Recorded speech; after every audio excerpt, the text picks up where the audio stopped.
Welcome to the Geekcentric podcast, and welcome to our spoiler-free review for Disney and Pixar's Cars on the Road. It's a truck thing.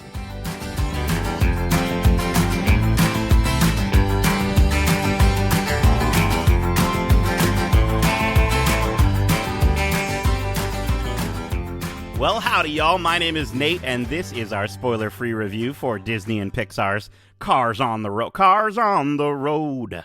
Special thanks, as always, to our friends at Pixar and Disney Plus Canada for giving us the opportunity to watch this series early for review.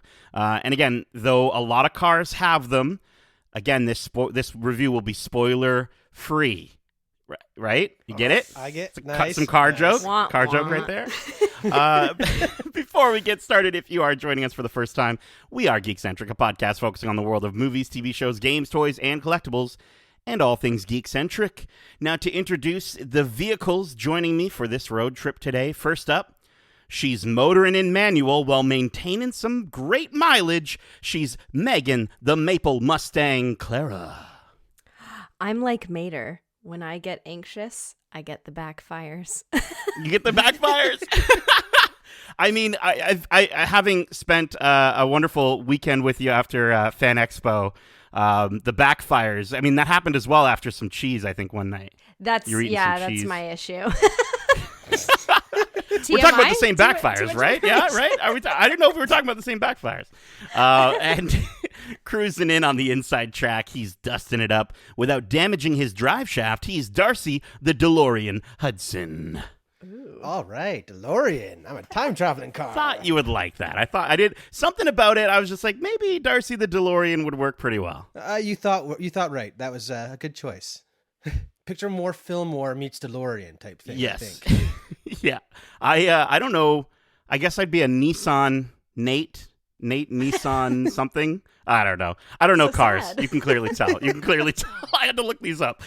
This series follows Mater and Lightning as they go on a road trip. I wanted to start off by asking both of you, what was one of your favorite road trip experiences? Darcy, why don't you tell us first? I have two memorable road trips. One was when I was younger. I went out west with my family, made it out to Banff, Alberta in an RV. So that was a couple weeks in close quarters with them, and we had a great time. But more recently, I followed Ninja Sex Party on their Rock Hard 2017 tour. So went through like Boston, New York, Philadelphia, all in 5 days to watch them play the same show every night, and it was incredible. That sounds fantastic. Ninja Sex Party? Is that what they're called? Yes, yeah, of Game Grumps fame, Danny Sexbang. And then, of course, their backing band is Twerp, Tupperware Remix Party, a local Toronto band that I've followed for a while. So it was a very fun tour. That sounds fantastic. Mm-hmm. Very cool. For me, I haven't really been on a lot of road trips. We don't travel all that much in my family. But there was one time I went with my partner to Ohio to visit family and friends. And through the 8-hour drive, we basically put together an entire musical inspired by the Marianas Trench album Masterpiece Theater. We listened to it from beginning to end and went, this is what the storyline could be. And through the whole thing, we're like, we got to copyright this. We have to send this to the right person. I will say, I mean, I had a wonderful drive with you to my hotel before I had to come back to Halifax and after Fan Expo, and just sitting in the car with you and your partner listening to music was pretty fantastic. It was just a musical journey that we kept going on. We loved the tunes on the road. Fantastic. It was so good. Music is a staple to any good road trip. I play a lot of metal personally, but any music makes a long drive that much better. And we'll talk about it, but I mean, the music in this show, I think, is pretty fantastic. For me, I'd have to say traveling in a bus with my youth group back in the day, touring across Florida, going to different churches and performing, probably some of the most formative experiences I've ever had. Like, I went through a bout of mesophobia, which is a fear of germs, when I was younger, and I struggled with that pretty hard, especially around that time. But I will say, traveling with a bus filled with my fellow teenagers, it was a very quick way to have to face those fears, whether it be waking up with someone's underpants on my face or lending my gold DS stylus to Dylan, who scratched his nether regions with it. I threw it away. I threw it away. It was my favorite, right? It was my favorite gold-plated DS stylus, and Dylan had to scratch himself with it. So yes, I think. But again, those experiences where you go through those tough times, but also sort of learn to laugh and sort of get over some of those fears and face them was really, really helpful for me. So it was a fun road trip experience on the bus. But for those who are listening currently on a road trip, maybe you are listening in your car right now to this podcast on a road trip, let me give you some info on this series. Cars on the Road is an original series that follows Lightning McQueen, voiced by Owen Wilson. Wow. And his best friend Mater, voiced by Larry the Cable Guy. Get her done! As they head east, I won't do voices for all of them, as they head east from Radiator Springs on a cross-country road trip to meet up with Mater's sister. Mater and Lightning enjoy a romp across the country with new mini-adventures and unexpected twists and turns over the course of this 9-episode original series, streaming on Disney Plus Day, September 8th, which I'm stoked for. Disney Plus Day. A lot of really cool stuff happening on September 8th. The series is produced by Mark Sondheimer and directed by Steve Purcell, Bobby Podesta, and Brian Fee, with music composed by Jake Monaco, and of course the theme done by Jake and Bobby Podesta, which is super dope that Bobby got a chance to make the theme song. Shout out to the Movie Podcast guys. They had a chance to interview all of these folks, and Bobby specifically said he wanted to make the theme song feel like a Saturday morning cartoon, and I think we all kind of got that from this series. But before we get into all that, let's start off by talking about the look of the series. I think, when we were kids, any of the TV show versions of movies that we got,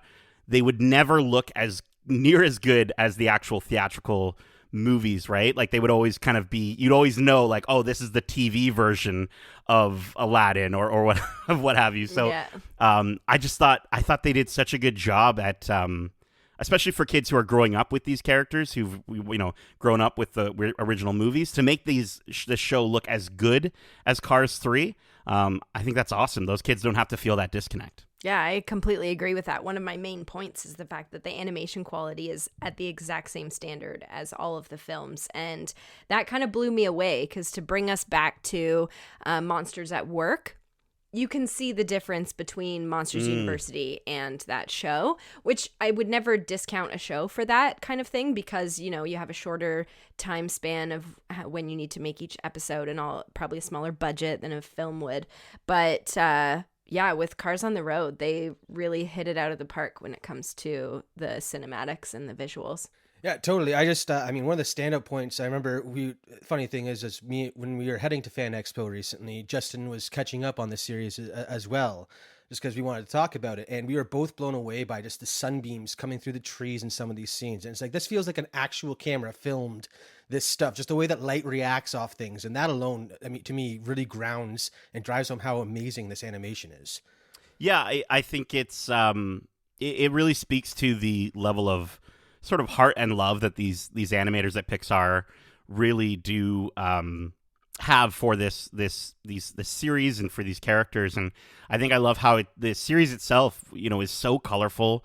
There's so many different locations that we get to see. They're so varied from moment to moment, whether it be a creepy mansion, a dark forest, or even a Mad Max style, desert war ground. I just think Pixar has done such a great job at sort of, because they could have just kept it like, we're going down Route 66 again or something like that. Like they could have done something very simple and just kind of, here kids, sit in front of the TV and turn off your brain. But I think they really did a good job at varying the different locations. And yeah, the look of the show is fantastic. But I also wanted to just shout out our main characters, right? Like I think Owen Wilson and Larry the Cable Guy, they're back. They don't skip a beat at all, jumping back into the wheels of these characters. I love how McQueen is so, let's use the word trepidatious about going on a journey with Mater. I think, we all have that one friend that at times can be a bit too much. I'm pointing at myself here. And I think this series, like pretty much everything Pixar creates is so relatable in that way, in the sense that, like, again, this is a series that yeah, kids are going to watch it, but I think adults are going to get a lot out of it, and I definitely got a lot out of it as well. Yeah, for sure. The characters, again, like you said, they didn't miss a beat coming back to him. The banter between the two is just as true and real as it was in the last movie, which is my favorite, by the way. Cars 3 rules. Yeah. Great movie that happens to have cars in it. But yeah, aside from that, you mentioned how adults would really enjoy it, and just a lot of the callbacks and throughout the series. Clearly, they're writing so that when they throw it on for their kids, they can watch this stuff and enjoy it too. Because there's some stuff in these episodes that would go right over a kid's head who hasn't even seen a Cars movie before, but a fan of just pop culture in general will find these little things really enjoyable, and that's one of the standout moments from this series. Absolutely. One of my favorite things was the pop culture references throughout each episode, just like sprinkled in there, even with the style of animation in part of the very first episode, sort of gives that jolty old school TV show cartoon feeling. So I thought that was really fun. I love too that this brings us right back into Radiator Springs to start off. And then we go on this, truly on the road cross-country adventure with the two of them, and it's super goofy and fun, just like we know them to be. So I enjoyed it. Yeah, I think there's some subtle adult humor. Like there's an episode where Mater almost dies, right? Or dealing with there's an episode of talking about dealing with loss and the regaining of one's love for the simple things in life. I think there's a really sweet moment between the two characters, regarding that sort of stuff. And I think, yeah, the various movie references, like the Shining moment in episode 2 was absolutely phenomenal. And I think, getting to see McQueen over the course of these 9 episodes come to term with Mater's idiosyncrasies while also dealing with some of his own, we actually get to see there's a moment where he's got like sort of a fear of clown cars, or like he's got jealousy of Mater, which we've seen him get jealous before. But I think this series does a great job at really diving into both characters, not just Mater and not just McQueen. And man, Mater is so freaking lovable. Like Daniel Whitney, Larry the Cable Guy, has perfected this character over the years. And I love that he's smarter than his exterior shows, and sometimes he sort of stumbles into different solutions throughout the series. But then there's also some moments where he really shines, and when he's really interested in something, you can tell, that he's really interested in it. And I think at times he's a big kid, but he also has mature ideas, like suggesting exposure therapy for McQueen. Like, that was something where I was like, how does like, Megan, you and I were watching that episode together. We're like, how does Mater know about exposure therapy? And so yeah, it's just, really. It's so much fun to see where he pulls this stuff from. Well, I mean, any good Cars movie or Cars related thing, in my opinion, always makes me question just how they work and stuff like that. Right. And a lot of this series leaves me wondering, like, body modifications, what is that to them? Is that plastic surgery? Yeah.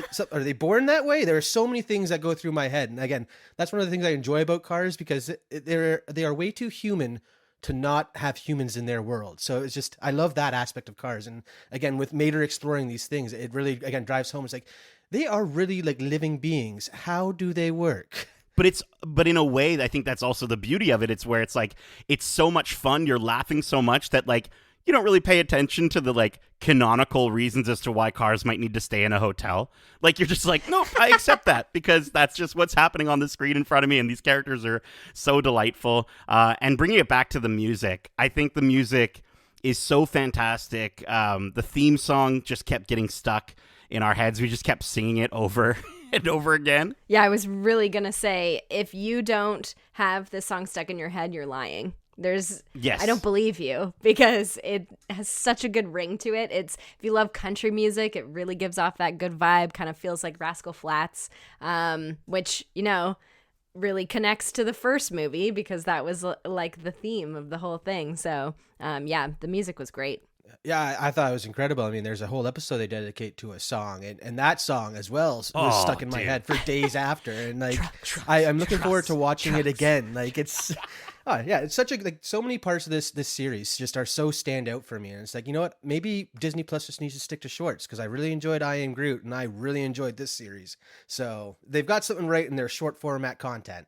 And I think, as far as spin-offs of Cars, I mean, again, this is very much the main characters of Cars, but I think this feels so much better than something like Planes, which I know that those movies have their fandoms and there's a very niche audience that digs them, but like this has the classic Pixar charm, the charm that I think helps it become more accessible to a wider audience age-wise. And I think, as we were saying, like adults and kids can have just as much fun watching this together, or even adults can watch this on their own. Like, again, I think, the fact that these episodes are a little bit shorter might be more accessible for anyone who maybe isn't yet a Cars fan.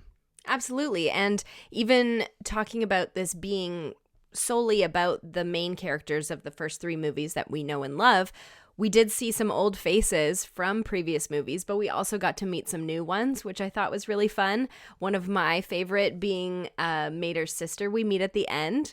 So that was like a super fun way to introduce new characters, but so make it canonically, fit with the three previous movies, but also get to see people we've seen before, cars we've seen before. Right. Either way. I think you're right. Like the additional cast they're used pretty effectively, even though it's a little sparingly. Like there is one major character who gets a little bit of a recurring role, the character of Ivy, played by Quinta Brunson, who also gets an excellent like musical moment that is one of the best things I've ever seen from the Cars universe. It was so fantastic. She's great. I would really love to see her in future Cars projects as well. I think it'd be really, really cool. So I hope that they get to do more of these episodes. These episodes do also, for some of them, not all of them, have an end credits. I won't even say scene, but end credits moment. So enjoy the music. They change the music up as well with each episode, as kind of giving you a different version of the theme song for certain episodes. So definitely enjoy the music and watch those credits and take a look and watch the people who or look at the names of the people who actually made this, which I'm sure was not an easy thing to do, especially right now. And then get to those after credits moments, which are just like a delightful little treat. Let's get to our final thoughts, which we are going to be rating this show on the scales of 1 to 5 toe maters. So Darcy, we'll start with yourself. Well, I already said I really enjoyed this show. Again, coming into a Cars short series thing, you can only expect so much. And to me, my expectations were blown out of the water with the storytelling that they managed to come across, the character building that was explored between the two main characters, and some of the new supporting characters. It was just incredible. So again, I feel like Disney is really nailing their short form content for this platform, because I'll be giving this series another 5 out of 5 toe maters. And that's saying something, because that clown episode you mentioned honestly terrified me. I don't like clowns to begin with, and apparently when they're cars, I still don't like them. So yeah. I mean, they do such a good job with humanizing these characters, maybe in a good way and a bad way for Darcy and the clown cars. You share a lot in common with Lightning that way. Very relatable. Yeah, exactly. Megan, how about yourself? Absolutely. For me, it was the drumming mini cars that were in the Mad Max episode. Yes. But I would say, based solely on my own opinion, I'm not a huge fan of the Cars movies. I didn't really watch the second or the third one. I loved the first one, but it just didn't touch me the way other Pixar movies do. But I will say every single episode of this show was absolutely enjoyable to watch, and all of them made me giggle out loud. So I'm going to give this a 4 out of 5, just strictly because I'm not a big Cars fan. But go watch it if you are, because it is fantastic. That's totally fair. I agree with both of those sentiments. I think this show is so light. It's so simple. It's fun. It's got a little more story than I think, I Am Groot had, which, Darcy, you called out, we got recently from Disney Plus and Marvel. And I think this just has, again, that Pixar charm, that level of quality that we can expect from the studio. And I don't think it's going to set the world on fire. But again, if you are a Cars fan, there's a ton to love here. And then even if you're not, I think with the length of these episodes and this series in general, it's not that long. I think it's going to be really approachable for folks than even a trilogy of movies. And then maybe it might make you want to jump back into watching Cars 1 and 3, because we don't acknowledge Cars 2, okay? Yeah. Sorry about that. Yeah, don't even think about Cars 2. I'm sure it's fine. I don't know. I've never watched it. I've heard it's terrible. 3 is better, hands down. Yeah, okay, great. I think it's easy to critically look at this series as 9, short, 8-minute, 9-minute episodes and sort of see it as a 3.5. But I think with the level at which Pixar produces this show and how much love goes into making them, there's so much more than like a passable distraction for kids to watch on Disney Plus. I found myself so pleasantly surprised by so many little moments in this show, and it's got great tunes, and it's just fun, and it's got great humor, and the cast is excellent. So I'm going to give Cars on the Road a solid 4 out of 5 tomatoes. That's my best impression of Mater there. Well, that is it. We hope you enjoyed this spoiler-free, Oh, man. like on a car, review for Cars on the Road. And if you did, make sure to subscribe to us wherever you like to listen to podcasts. And if you want to let your fingers take a road trip and write into the show with your thoughts on this series or any of the shows we cover, well, Megan, can you let our listeners know how they can reach us? Absolutely. They can reach us at wearegeekcentric@gmail.com. That's wearegeekcentric@gmail.com. Or if that's too mater, then you can reach us on Twitter at GeekcentricYT or on Instagram at wearegeekcentric. I like how you, two mater. I like where you're going with that. That's fantastic. Keep in mind, see, we can all have bad jokes. It's fine. Keep in mind, we also have a ton of other great episodes covering the latest in movies, TV shows, and games, including, and this is something I'm super stoked to tell you about, which is that we got her done and interviewed Mater himself, Daniel Whitney Lawrence, a.k.a. Larry the Cable Guy, and I sat down with him, had a lovely conversation about his time as Mater and his proudest moment, sharing the character with his kids at Cars Land at Disney California Adventure, which is just so lovely. And he does the voice at one point, and I was acting calm, but I actually was like freaking out inside. It was pretty fantastic. So definitely go check out that interview, both here on podcast services and on YouTube at youtube.com/geekcentric. Also, if that's not enough for you, we recently got back from our first time as press at Fan Expo Canada, and we dropped our most recent This Week in Geek episode with our thoughts on the experience. And on our YouTube channel, you can also check out 6 interviews that we did with various Canadian artists and brands who make some truly epic geeky stuff that a lot of us bought and then also wanted to highlight, including Layered Butter, Retro Kid, Raging Ape, Ken Lashley, Magoob Toys, and Modulicious. So go check those out and support those incredible artists. We also have our spoiler-free reviews for Marvel's I Am Groot, Netflix's Day Shift, The Sandman. We got Skydance Animation's Luck from Apple TV+, Prey from Hulu and Disney+, and stay tuned because we will have our spoiler-free review for Disney's Pinocchio out tomorrow if you're listening to this on the day of release. And of course, with D23 happening this weekend, we'll also have coverage on what's announced there as well. We continue to have our weekly Watch Club where we break down and give our theories every single week. This Watch Club we're doing is for She-Hulk, Attorney at Law, with our episode 4 dropping this Friday. So you can watch it on Thursday and then tune in on Friday. So with so much going on, make sure you click all the things, okay? Click on all the things, subscribe to all the things. We got a lot of content for your next road trip, a lot of episodes coming out very soon. And make sure to leave a 5-star review if you don't mind. Megan, Darcy, thank you so much for joining me for this road trip of an episode. And as we say, love ya. Laters. Bye. Get her done!